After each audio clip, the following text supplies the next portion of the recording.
베미드바르라는 제목을 붙였는데 이는 광야에서라는 의미입니다. 반면에 구약 성경의 히브리어를, 구약 성경이 히브리어로 기록되어 있죠.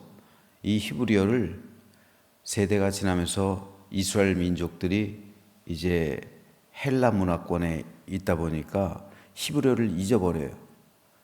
히브리어를 잊어버리니까 헬라 문화권에 살아가는 세대들을 위해서 구약 성경, 이 히브리어로 된 구약 성경을 최초로 헬라어로 번역하는 시도를 합니다. 이 시도가 주전 2세기에 있었는데 그때 최초로 히브리어를 헬라어로 번역한 성경이 70인역이에요. 70명의 학자들이 모여서 알렉산드리아에서 그곳에서 번역했다고 해서 70인역이라고 합니다. 일부러 70이라는 숫자를 맞춘 거예요. 정확한 학자는 70명은 아닙니다. 70명 가까이 되는 이런 학자들인데 어쨌든 70인역인데 이 70인역에서는 민수기에다가 아리트모이라는 제목을 붙여줘요. 이는 숫자들이라는 의미입니다. 영어 성경이나 우리가 가지고 있는 성경에서는 70인역의 번역을 따라가요. 그래서 넘버스, 영어 성경에서는 넘버스라고 제목을 붙입니다. 넘버스 즉 숫자들이라는 의미죠. 민수기는 이스라엘 백성들이 광야에서 38년 동안 살아가면서 있었던 일에 대한 기록이죠. 그래서 히브리 성경에서는 광야에서 라고 제목을 붙인 것이고 70인역에서는 38년 동안 그 광야에서 있었던 일 가운데 가장 중요했던 두 가지 사건, 즉 두 차례 거친 인구조사예요. 1장에선 인구조사를 시작하죠. 그리고 마지막으로 가나안 땅으로 들어가기 직전에 또 한 차례 인구조사를 실시해요. 그래서 인구조사한 것을 강조했기 때문에 이스라엘 백성의 인구에 관한 숫자 해서 숫자들이라는 제목을 붙인 겁니다. 영어 성경에서는 이에 따라서 numbers, 그리고 우리 성경에서도 70인역의 전통에 따라 민수기 즉 백성들의 숫자라는 제목을 붙인 겁니다. 이런 민수기는 크게 5부분으로 나눌 수가 있어요. 시내산에서의 최종 행군을 준비하는 과정에 대한 기록, 1장 1절에서 10장 10절까지.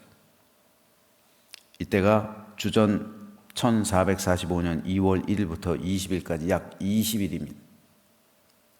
10장 11절에서 12장 16절까지는 시내산에서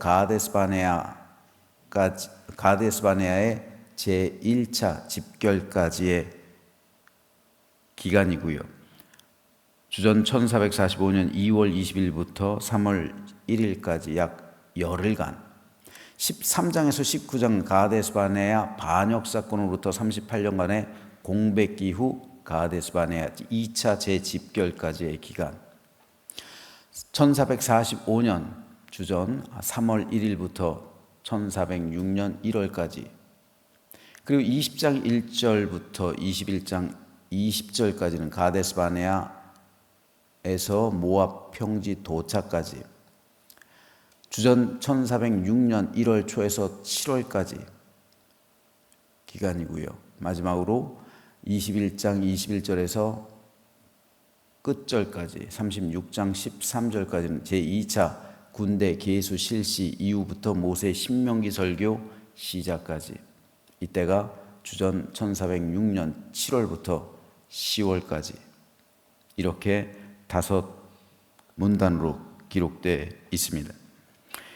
이 가운데 오늘 우리가 읽은 민수기 6장 그리고 그 앞장 5장에서 6장은 하나님의 군대가 된 이스라엘의 진영 유지에 필수적으로 필요했던 4가지 사항들의 실행 및 관련 법규에 대한 기록입니다. 오늘 우리가 읽은 6장에서는 특별히 나실인의 규례가 기록되고 있어요. 나실인이란 히브리어 원어로 구별된 자, 혹은 하나님께 드려진 자, 또는 죄에서 떠나 성별되어 하나님께 바쳐진 자, 즉 구별된 자, 드려진 자, 바쳐진 자라는 의미예요. 하나님을 위해서 봉사하기로, 헌신하기로 다짐하고 세상으로부터 자기를 구별하고 서원한 사람, 그래서 하나님께 드려진 자, 하나님께 바쳐진 자를 나시린이라고 했습니다. 따라서 나시린은 이 기간 동안 자신을 구별하기 위해서 세 가지의 금지 규례가 주어졌죠. 포도주와 독주, 모든 포도 소산을 먹지 말라는 것, 이것이 첫 번째였고요. 삭도를 머리에 대지 말 것, 이것이 오늘 민수기 6장에 다 기록되어 있잖아요.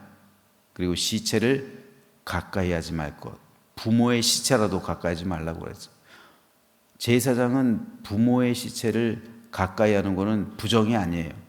하지만 나시린에게는 이것조차도 부정이에요.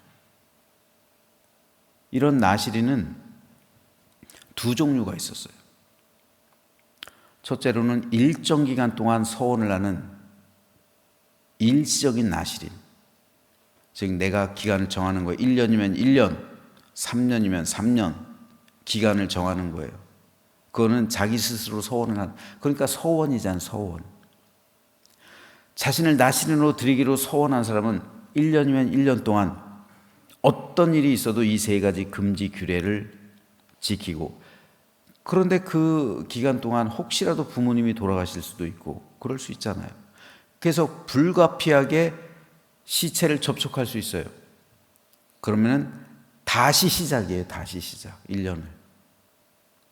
내가 9개월을 채웠는데 3개월 남았는데 불가피하게 시체를 접촉했어요.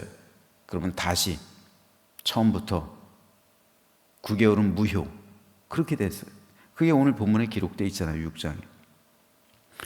이런 나시린은 일정 기간 동안 자신을 서원한, 자신의 의지에 의해서 자신을 서원한 그러한 일시적인 나시린, 이거는요 어떤 사람이든 다 가능했어요. 어떤 사람이든, 남자든 여자든 상관이 없었어요. 실제로 그 사사기에 보면은 엘리의 두 제사장 홈니와 비느하스가 나시린으로 드려진 여인들, 성막에서 봉사하기 위해 하나님께 자신을 서원한 여인들을, 그 여인들과 행음하잖아요. 이게 굉장한 하나님 앞에서 죄악이죠. 나시린으로 드려진 여인들을 마치 바알에게 드려진 신녀들처럼, 창녀들처럼 그렇게 대접했던 거. 그러니까 하나님께서 홈리와 비나스를 죽인 거예요. 그리고 엘리 제사장에게 책임을 묻고, 그래서 엘리의 가문이 완전히 몰락하게 된 결정적인 이유가 된 그런 중요한 사건이 바로 이 나시린으로 드려진 여인들과 행음한 사건. 나시린으로 자신을 누구든 드릴 수 있었어요. 성별된 자, 구별된 자, 그리고 자신을 하나님께 바쳐진 자로 일정 기간 동안 드리는 일시적인 나시린이 있었고요. 하지만 하나님의 명령에 의해서 종신토록 이렇게 자신을 구별한 종신 나시린이 있었고, 아니면은 부모가 자신의 자식을 평생토록 하나님께 드리겠습니다라고 서원해서 드린 종신 나시린이 있었어요. 예컨대 삼손 같은 경우는요, 하나님의 명령에 의해서 종신토록 나시린이 된 사람이에요. 놀랍겠지만 여러분, 삼손은 종신 나시린이에요. 종신 나시린. 삼손은 수태고지까지 있었잖아요. 하나님의 천사가 꿈을 꾸게 했어요. 수태고지, 예수님, 마리아가 예수님에 대한 수태고지를 받은 것처럼 삼손도 똑같이 수태고지를 받았어요. 위대한 사람이에요. 사실 삼손은 굉장히 위대한 사람이에요. 그런 사명을 가지고 태어난 사람이에요. 어쩌면 삼손이 이 사명을 잘 감당했다면 어마어마한 사람이 될 수 있었던, 수태고지까지 받았던, 그래서 종신 나시린으로 하나님께 선택받은 사람. 이에 비해서 사무엘 같은 경우는 부모, 특별히 한나가 내가 아들을 낳으면 하나님께 드리겠습니다 라고 부모의 서원에 의해서 종신 나시린이 된 사람이에요. 사무엘도 나시린이에요. 삼손도 나시린, 사무엘도 나시린, 종신 나시린. 삼손은 하나님께서 종신 나시린으로 선택한 사람, 사무엘은 부모가 나시린으로 자식을 드린 사람. 자, 그런데 이런 종신 나시린들은 이 세 가지 규례를 반드시 지켜야만 했죠. 평생토록. 평생토록 지켜야 되는데 삼손은 어때요? 안 지켰잖아요. 포도주도 마시고, 그리고 시체도 만지고, 사자의 시체 만졌잖아요. 거기서 꿀 얻어먹었잖아요. 수수께끼 내잖아요. 그리고 결국엔 삭도의 머리를, 그 비밀을 말하죠. 그래서 머리가 잘리잖아요. 하나님의 능력이 떠나가죠. 그 이유를 오늘 본문 2절에선 이렇게 밝히고 있습니다. 이스라엘 자손에게 전하여 그들에게 이르라. 남자나 여자가 특별한 서원 곧 나시린의 서원을 하고 자기 몸을 구별하여 여호와께 드리려고 하면. 여기서 모세는 나시린이 되고자 하는 목적에 대해서 말하고 있는데요. 왜 나시린으로 자신을 서원하는가? 그 이유는 자기 몸을 구별해서 여호와께 드리고자 함 때문이었습니다. 신앙이 없으면 나시린으로 서원을 못하는 거예요. 얼마나 하나님을 사랑하는지, 하나님을 향한 열정이 있는지 나를 드리고 싶은 거예요. 일정 기간 동안 나를 하나님께 바치고 싶은 거예요. 복음 성가 중에 몸밖에 드릴 게 없어 이 몸 주께 바칩니다, 이런 가사가 있죠. 몸밖에 드릴 것이 없는 거예요. 자기를 드리고 싶은 거예요. 하나님을 사랑하는 사람만이 가능한, 그런 열정이 있는 사람만이 가능한 그런 최고의 헌신의 표시가 바로 나시린의 서원이에요. 여기서 구별한다는 것은 세상으로부터 자기 자신을 분리한다라는 의미도 들어있고요. 그와 동시에 하나님께 자신을 굴복시킨다라는 의미도 있어요. 세상으로부터 자신을 헌신하기 위해 세상으로부터 나를 분리하는 거예요. 그리고 그 기간 동안 자신을 굴복시키는 거예요. 나시린의 기간, 예를 들어서 1년 동안 얼마나 세상적인 것이 그리울까요? 포도주도 마시고 싶고, 맛있는 포도 음식도 먹고 싶고요.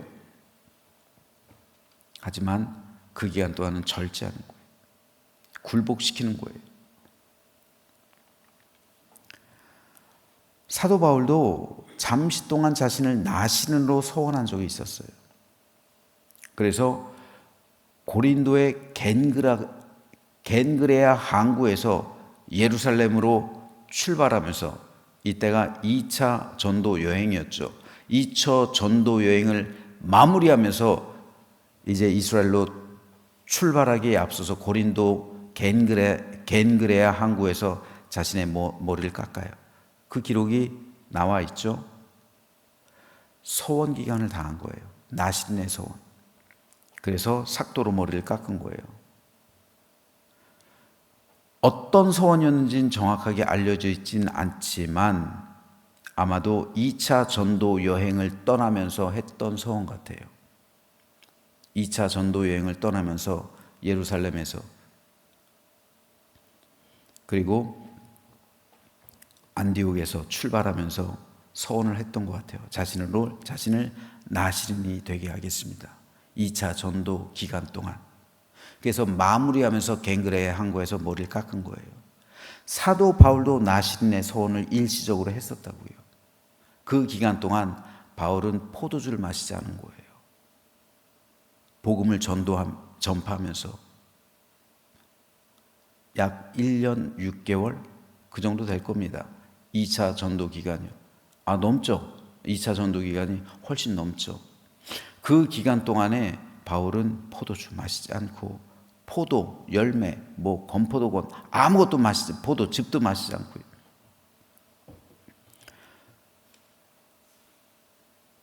그때 상황에 대해서 바울은 이렇게 고백을 하고 있어요. 고린도전서 9장 27절. 내가 내 몸을 쳐 복종하게 함은 내가 남에게 전파한 후에 자신이 도리어 버림을 당할까 두려워함이로다. 고린도전서 15장 31절에선 형제들아 내가 그리스도 예수 우리 주 안에서 가진 바 너희에 대한 나의 자랑을 두고 단언하노니 나는 날마다 죽노라. 자, 바울이 고린도서를 쓸 당시 나신으로 서원한 상태예요. 그래서 바울은 내가 내 몸을 쳐 복종하게 한다라고 고백하고 있죠. 이 복종하게 한다라는 것이 곧 하나님께 굴복하는 거예요. 즉 나신의 서원을 이행하고 있다고요. 또 나는 날마다 죽노라 라고 단언하고 있는데 이건 역시 나신의 서원을 이행하기 위해 자신을 하나님께 굴복하는 것에 대한 표현이에요. 즉 나신이 된다는 것은 자기 몸을 쳐서 하나님께 복종시키는 거예요. 날마다 죽음으로써 하나님께 굴복하는 거예요. 사진을 하나 보시죠. 지금 보시는 사진은 가톨릭에서 사제 서품을 하는 장면인데 신부가 될 사람들이 엎드려서 신부로서 안수식을 거행하고 있는 거예요. 왜 엎드려서 사제 서품을 받을까요? 항복의 의미, 항복. 그리스도께 항복하겠습니다. 평생토록 항복하겠습니다. 나시린의 전통을 이어받고 있는 거예요. 바울이 고백한 것처럼 그리스도께 항복하고 복종하겠습니다. 그리스도와 복음을 위해서 날마다 죽겠습니다. 라는 의미예요. 저는 개신교도 목사 안수를 이렇게 받았으면 좋겠어요. 물론 가톨릭에서도 다 저렇게 받는 건 아니에요. 무릎 꿇고 이렇게 받는 경우도 있지만 저는 모든 목회자가 저렇게 어떤 개신교, 제가 알기로 개신교에서 저렇게 받는 교단은 한 군데도 없어요. 다 무릎 꿇고 받는데 물론 무릎 꿇고 받는 것도 좋죠. 하지만 할 수 있으면 저렇게 받아야 돼요. 목사는 종신나실인이 된 사람들이에요. 종신나실인. 하나님의 영광을 위해서, 복음을 위해서, 그리스도를 위해서 종신토록 자기를 구별한 사람. 따라서 바울처럼 목회자는 죽을 때까지 하나님께 항복해야 돼요. 얼마나 유혹이 많습니까? 목사들에게서 유혹이 없어요? 아니요, 더 많아요. 목사들이 유혹이 더 많아요. 사탄이 목사들 유혹하는 게 훨씬 더 심해요, 여러분. 몰라서 그렇지. 훨씬 더 심해요. 집사가 무너지는 거하고 목사가 무너지는 거는 차원이 다른 거예요. 목사가 무너지면 교회가 흔들리는 거예요. 그렇기 때문에 목사는 나신의 종신 나신으로서의 어떠한 의식을 가져야 돼요.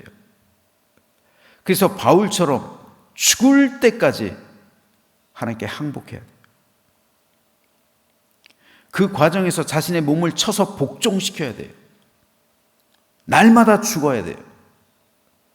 그럴 때 하나님의 능력이 목회자의 삶 가운데 흘러 나오는 거예요. 구별된 자만이 성별될 수 있는 거예요. 세상으로부터 구별될 때 하나님께 성별되는 거예요. 성도의 삶 역시 마찬가지입니다. 여러분이 진정으로 하나님께 영광 돌리는 삶을 살아가길 원한다면 여러분을 나신으로 드려야 되는 거예요.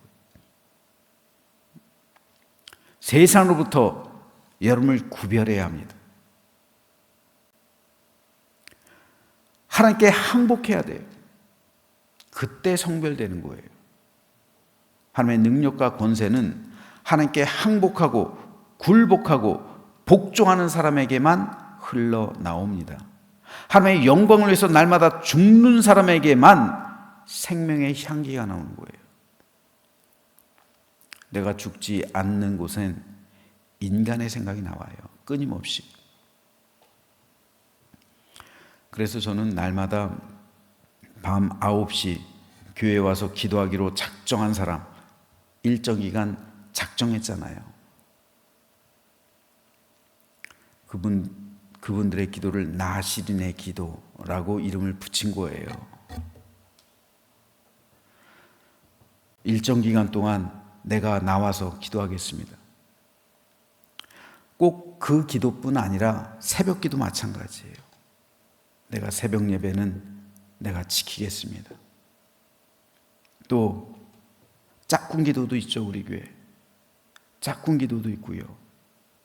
또 밤 9시 교회를 내가 비록 나오지 못하더라도 우리 집에서 기도에 동참하겠습니다. 중보기도예요. 매일 드리는 중보기도.